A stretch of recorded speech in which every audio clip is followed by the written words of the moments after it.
Good afternoon, everybody. Welcome to the San Francisco Board of Supervisors Land Use and Transportation Committee meeting for Monday, October 2nd, 2017. My name is Mark Farrell. I will be chairing this committee. I am joined by Supervisor Katie Tang and will be joined momentarily by Supervisor Aaron Peskin. I want to thank Mark Bunch and Maya Hernandez from SF Gov TV for covering this meeting, as well as Erica Major, our clerk of the committee. Madam Clerk, do we have any announcements? Yes, please make sure to silence all cell phones and electronic devices. Completed speaker cards and copies of any documents to be included as part of the file should be submitted to the clerk. Items acted upon today will appear on the October 17th Board of Supervisors agenda unless otherwise stated. Okay, Madam Clerk, would you call item number 1? Yes, item number 1 is an ordinance amending the planning code by revising the zoning map to change the zoning designation of 1990 Folsom Street from a use designation of production, distribution, and repair general, and a height and bulk designation of 58X to a use designation of urban mixed use, and a height and bulk designation of 90X, and affirming appropriate findings. Okay, thanks very much. We have our planning department here to speak on this item. Good afternoon, Supervisors. Christy Alexander with Planning Department staff. You have before you the proposed ordinance, which would amend the planning code by revising the zoning use district and height and bulk district maps for 1990 Folsom Street from its current zoning designation as production, distribution, and repair 1 general to and height and bulk designation of 58X to urban mixed use and 90X. This proposal was initially introduced on June 27th of this year by Supervisor Ronan. This rezoning and height reclassification is necessary to allow for the construction of a proposed 8-story, 88-foot-tall, 100% affordable housing mixed-use project with approximately 154,800 square feet and up to 143 dwelling units. The project will also include child care center, usable open space for the child care, industrial or PDR space, and PDR open space, as well as usable open space for the residents. And the development is proposed in partnership by the Mission Economic Development Agency and the Tenderloin Neighborhood Development Corporation. On September 28th, at a regularly scheduled public hearing, the Planning Commission heard and reviewed the proposed legislative amendment for the zoning and height reclassification. After public comment, which was supportive of the proposed changes, the Commission voted 6-0 to approve the proposed ordinance and present this action to the Board of Supervisors for adoption. If this Land Use Committee votes in favor of this ordinance, the current zoning designation will change from PDR 1G to UMU, and the site's height and bulk designation will be reclassified from 58X to 90X, and the proposed 100% affordable housing mixed-use project could move forward with an affordable housing authorization application. Thank you, Supervisors. That concludes my presentation. Okay, thank you very much. Colleagues, any questions or comments? Okay, with that, we'll open this up to public comment. Anybody wish to comment on item number 1? Please step forward. Everyone will have 2 minutes. Chairman Farrell, members of the committee, my name is Feliciano Vera. I'm a senior project manager with Mission Economic Development Agency. As Christy indicated, we are pursuing this project in partnership with the Tenderloin Neighborhood Development Corporation. We wanted to thank you for considering the item today. This project of 143 units will also replace the existing PDR on site on a 1-for-1 basis, and so we think that this is going to go a long way towards making sure that we can both preserve jobs and maintain affordability within the Mission District. And so we would gracefully like to ask for your support for the item. Thank you. Thank you very much. Next speaker, please. Good afternoon, Supervisors. My name is Dairo Romero, Community Organizer at MEDA and Mission resident. I just want to encourage you to support this project. This is part of the demand from the community for affordable housing to bring back together, again, the working class people in our neighborhood. This particular project was the result of the mobilization of hundreds of people to City Hall and Planning Department, and the work that we are doing with the Planning Department and other city agencies with MAP 2020 to build 1,200 new affordable 100% units in the Mission District. This particular project was for the Proposition A that was voted by the San Francisco voters last year for the 310 millions for affordable housing and 50 millions allocated to the Mission District. We are replacing one-to-one PDR, having a arts organization in the ground floor to provide services to the tenants and the rest of the neighborhood. I encourage you to support this project. Thank you. Thank you very much. Any other members of the public here which to speak on item number 1? Okay, seeing none, public comment is closed. Colleagues, if not any questions or comments, motion? I'll make a motion to send forth item 1 to full board with positive recommendation. Okay, motion by Supervisor Tang, and we can take that without objection. Madam Clerk, would you call item number 2? Item number 2 is an ordinance amending the administrative code to remove reference to a 10-year residency requirement for the displaced tenant preference in city affordable housing programs. Okay, thanks very much. We have Amy Chan here from our mayor's office to speak on this item. Good afternoon, Chair Farrell, Supervisors Peskin, and Supervisor Tang. So this item before you is an ordinance that corrects a discrepancy for the displaced tenant housing preference, also known as DTHP. As you know, Chapter 47 of the Admin Code allows our office, MOCD, to give priority in the city's affordable housing to 4 categories of people in the following order. So residents who are displaced by redevelopment's urban renewal efforts have first preference. They are certificates of preference holders or COP holders. Then residents displaced by Ellis Act evictions, owner move-in evictions, or fire have second preference. They are DTHP holders. Residents living within their supervisorial district or within a half-mile radius of an affordable housing project have a third preference, that is the neighborhood preference. And then finally, individuals that live or work in San Francisco have a fourth preference, and they are the live-work preference. In July of last year, the board amended Chapter 47 to add the live-work preference, and then also to include fire victims in the DTHP preference. The board also intended to remove a 10-year occupancy requirement for residents who are displaced by OMI evictions to be eligible for DTHP. Unfortunately, although the board voted to make these policy changes, the 10-year requirement was not fully stricken from Section 47.2 in the code. We consulted with the city attorney's office, and they're in agreement that it was clear the board's intention was to remove this occupancy requirement. So that is why we're bringing this ordinance before you today. We ask that you recommend the legislation to the full board, and I am joined here by my colleagues, Maria Benjamin and Melissa Cardoza from the Mayor's Office of Housing, and we're happy to answer any questions. Thank you. Thank you very much. Colleagues, any questions, comments? Okay, seeing none, we'll move on to public comment. Anybody wish to comment on item number 2? Seeing none, public comment is closed. Supervisor I'll make a Tang? motion to send forth item 2 to the full board with positive recommendation. Okay, motion by Supervisor Tang, and we can take that without objection. Madam Clerk, would you go to item number 3, please? Yes, item number 3 is an ordinance amending ordinance number 4917 to change the timeline for the first payment from the project sponsor of 950 to 974 Market Street to the 180 Jones Affordable Housing Fund. Okay, thanks very much. We have Supervisor Kim's office here to speak on this item. Good afternoon, supervisors. How are you? We're here before you today asking to amend Ordinance 49-17, which was passed of March 7th of this year, in regards to a project you're very familiar with located at 950-974 Market Street. As you may have recalled, this ordinance was, among other things, waiving the jobs housing linkage fee and inclusionary affordable housing requirements in exchange for the dedication of real property at 180 Jones, approximately a payment of $11.25 million to the 180 Jones Street Affordable Housing Fund, an additional payment of $2.7 gift to the fund, and then a $300,000 contribution to the Compton's Cultural District.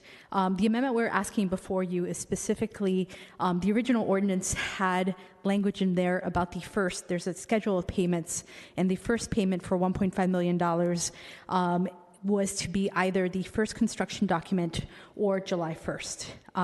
I'll be honest, that was a little bit ambitious, and so we are here before you today because the project sponsors here, Michelle Lynn and also Steve Vettel from 950 Market Street project, that we actually want to tie that $1.5 million first payment to the first construction document, which is expected to be in the first quarter of 2018. So it's a few months down the line. But again, we spoke to community members such as Tenderloin Housing Clinic that was involved in the negotiations, and also know that that money is not necessary at this very moment. And if there's any questions about why we're here, it's very simply put that, you know, construction costs are raising and lender requirements are getting stricter.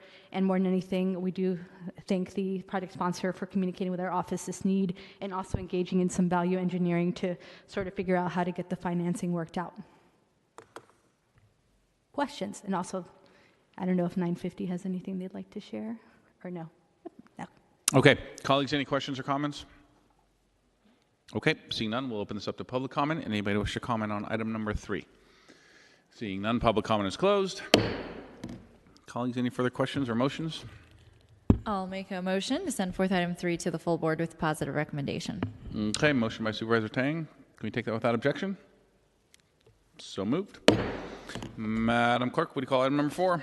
Yes, item number 4 is an ordinance amending the planning code to commercial uses in Polk Street and Pacific Avenue neighborhood commercial districts and making technical other amendments and affirming appropriate findings. Okay, thank you very much. Colleagues, this item was sponsored by Supervisor Peskin, so I will turn it over to him. Thank you, Chair Farrell and Supervisor Tang.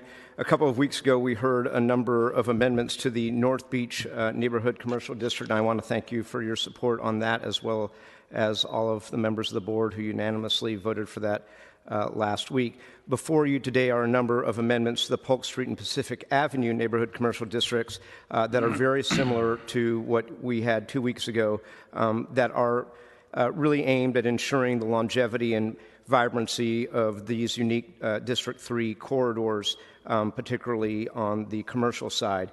I want to briefly thank a number of individuals and organizations. First and foremost, my staff, Lee Hepner, who has been working with the community for, I think, pretty much since I got elected to office a year and a half ago. And I see some of the folks that he has worked with here in the gallery. I want to start by thanking the Middle Polk Neighborhood Association and their leadership, the Lower Polk neighbors, and the Lower Polk Community Benefit District, including Christian Martin, Chris Schulman, and Kim Hartwig, Robin Tucker from the Pacific Avenue Neighborhood Association, Tom Radulovich from Livable Cities, as we have very similar parking controls as we did in the North Beach matter.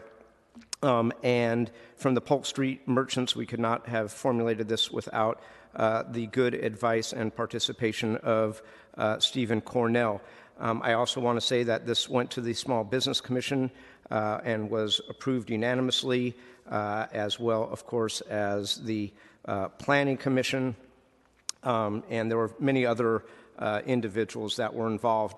At a high level, these amendments require ground floor active ground floor commercial spaces throughout the Polk and Pacific Avenue NCDs so that corridors remain welcoming and inviting to the public, advance the city's Vision Zero and Transit First policies by eliminating curb cuts and restricting off-street parking in new developments, inhibit speculative real estate behavior by limiting storefront mergers and the removal of dwelling units, reflect the city's preference relative to increasing the availability of family-friendly housing by requiring a mix of 2 and 3 bedroom units in new development, as we have been doing in other parts of the city. And I just want to say that is the only part of this legislation that has anything to do with housing. We did have some questions from folks as to whether or not this was going to inhibit the development of housing. This does not, and nor does it have any bearing on Home SF or any of the city's housing laws. And then finally, as with the North Beach legislation, it protects the high concentration of legacy businesses along these corridors by subjecting subsequent uses to a public hearing before the Planning Commission before those legacy businesses are replaced. There are a number of members here from the public, and I hope that this will receive your support as it did in the last matter. And we have Diego Sanchez from the Planning Department to answer any questions or present anything that he sees fit. Diego Sanchez with Planning Department. I'd just like to communicate the Planning Commission's recommendation. As was mentioned, this was heard there on July 13th, and the Planning Commission voted unanimously to support the ordinance with 2 minor modifications. The Commission thought that the ordinance represented the type of fine-tuning of neighborhood commercial corridor controls that helps express the individuality of each corridor and that prevents a one-size-fits-all approach. Supervisors, the 2 minor modifications recommended by the Commission were to align any proposed dwelling unit mix requirements with citywide requirements, as well as to locate any off-street parking controls for dwelling units within Table 151.1, where the other parking maximums are located. But that concludes my presentation, and as mentioned, I'm here to answer questions. Thank you. Thank you very much. Supervisor Peskin, would you like to open public comment at this time?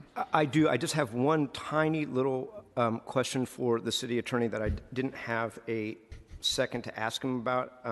And Mr. Sanchez jogged my memory about this as I was rereading it this last weekend. On page 9 through the chair to Deputy City Attorney Givner, there is language there for Polk Street and Pacific Avenue in Table 151. And I noticed in the previous section, and this might be a place to fix it, each one of, if you look at line 11 and line 12, where it refers to the parking requirements, each one of those sentences in the right-hand box say NP above preceding ratio. But in the box above it, it just says NP above, and it just might be clearer. We can conform those 3. So I was going to ask Deputy City Attorney if it would just, this is a totally small house cleaning issue, if it said NP above and insert preceding ratio. Deputy City Attorney John Givner, this is the first time I've noticed that language. What you're saying makes sense, that it's probably just a code error. And the committee could make that amendment today or on Tuesday when it's at the full board. And if we discover, after conferring with planning later, that it was actually should stay as is, you could remove it on Tuesday. It's your call whether you want to do that today or at the full board. I'm happy to do it next week. I just wanted to conform the language. Thanks. Okay. With that, public comment? Shall we, Supervisor Peskin? All right, let's open up to public comment. Oh, sorry, Supervisor Tang, my apologies. Sorry, just one quick question as I was reading through it. I was just wondering what the impetus or the goal was behind limiting the lot sizes in the Pacific Avenue NCD and Polk NCD. So as set forth through the chair to Supervisor Tang, as set forth in the staff report that you see from planning, it was really to preserve the fine-grained nature of those ground floor retail spaces, as we did in the case of North Beach. And it will take me a little while to find the actual words in the planning department's case report, but the answer is to maintain the fine-grained nature at the ground floor. So, Mr. Sanchez, did I state that properly? Diego Sanchez with Planning, that sounds about right. We definitely want to, if you want to keep them small, keep the fine grain control, then you want to seek a control that's being proposed. but is that just when there's new development coming in, or is that for, say, a store vacates a ground floor spot? I mean, I was just trying to understand how that actually Principally, works. it's going to affect new development. And I think the supervisor is also proposing merger controls as well that also speak to this desire to get a fine grain feel, if you will, along these NCs. Thank you. Okay, we'll open this up to public comment. Everyone will have 2 minutes. If you're not up, please line up against the far wall, and we'll call you one at a time. Good afternoon, Commissioners. My name is Frank Canada. I'm a member of the Middle Polk Neighborhood Association, and I'm speaking on the association's behalf today. The MPNA boundaries are California to Broadway, Van Ness to Leavenworth. Parts of both these NCDs that the amendments affect are within our association's boundaries. MPNA has worked for over 10 years to keep our neighborhood diverse and vibrant. We believe that these amendments will help to preserve the incredible character and vibrancy of our neighborhood. We are in support of these amendments and urge you to move them forward to the full board. Thank you.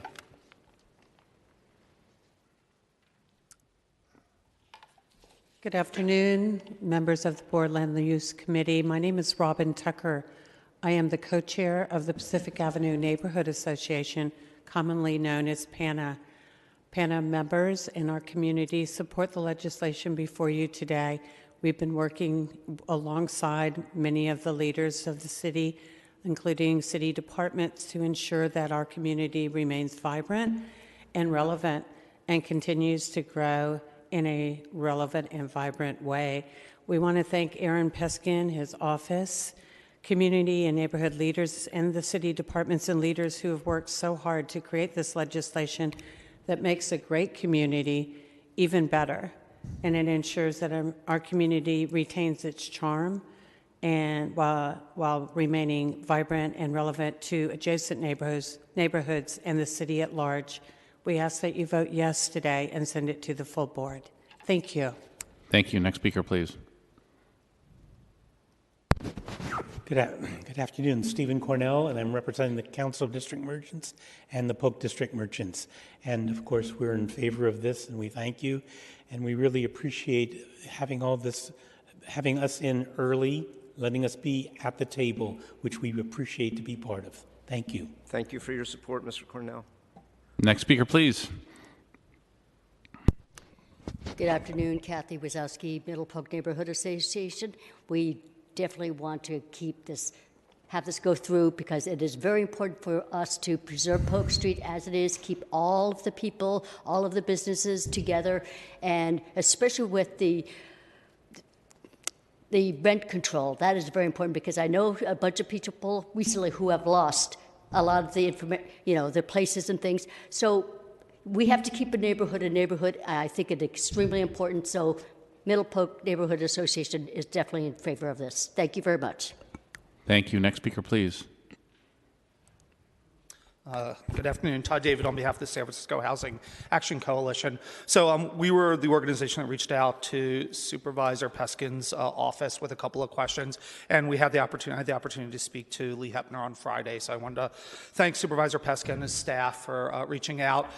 Definitely our top question, which seems to have been answered, is that we were concerned that this could make the neighborhood have Home SF not apply to that neighborhood, and that seems to have been answered that is not the case. So that feels very good. I would definitely, I appreciate Supervisor Tang asking the question about what effect limiting lot mergers for the retail might have on future housing production in the neighborhood. But besides that, just wanted to say I appreciated the opportunity to speak to Mr. Hepner on Friday, and I was glad we were able to get our answer question. So thank you. Okay, thank you very much. Colleagues, if no other questions or comments, Supervisor Peskin? No, I just want to add that in the last number of years, I've been delighted by how Polk Street has really become extremely vibrant.